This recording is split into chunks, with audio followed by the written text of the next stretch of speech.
Welcome to GuitarPoint in Frankfurt, Germany. Today with a Gibson ES-335. That's a 61 dot neck, which is important because only the early ones had dot necks, and later in 62 they received the block inlays.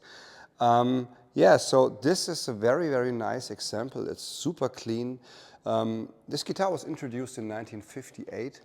The first ones had, it's kind of a Gibson thing to fuck up the first models because they had the shallow neck angle and they had to even invent a new version of the ABR1 bridge, which was like half size. Doesn't mean that these guitars aren't awesome. I mean, they're very sought after and the most expensive because they have the thinner tops. So some construction details that just make people believe that they sound superior to the later ones, but I think they are just good and bad guitars from every year. So it kind of depends on what you're looking for. The first ones have a bigger neck, 59 of course. 60 and 61 are more famous, like the mid-late 60 until probably 62 for the thinner necks, and the 61s have thin necks. So that's a thin neck guitar. So if you like big necks, that's not your guitar. You can adapt to it, but well, there are other guitars with bigger necks.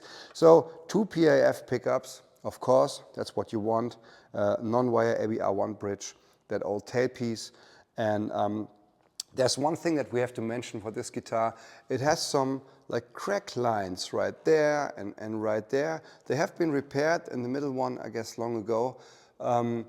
And this isn't caused by the guitar falling on the ground or anything like that. It's kind of like material failure. So the necks are very thin, and that's why the wood between the truss rod and yeah, what you can see actually, is not as big as it should be probably. It's fine, it's stable, and it won't break again. So, but at some point in time, in the last 60 years or something, it did. So it's stable, it's repaired, and this is why it's slightly less value-wise. And it's got new frets and a new binding going along with that. I mean, in the past, if you wanted to get a refret on your Gibson, they did it like that sometimes. So it is what it is. It's an amazing guitar. It's really, really beautiful, and it's one of the cleanest looking bodies that we've had. Really like some minor dings and dongs, and that's it.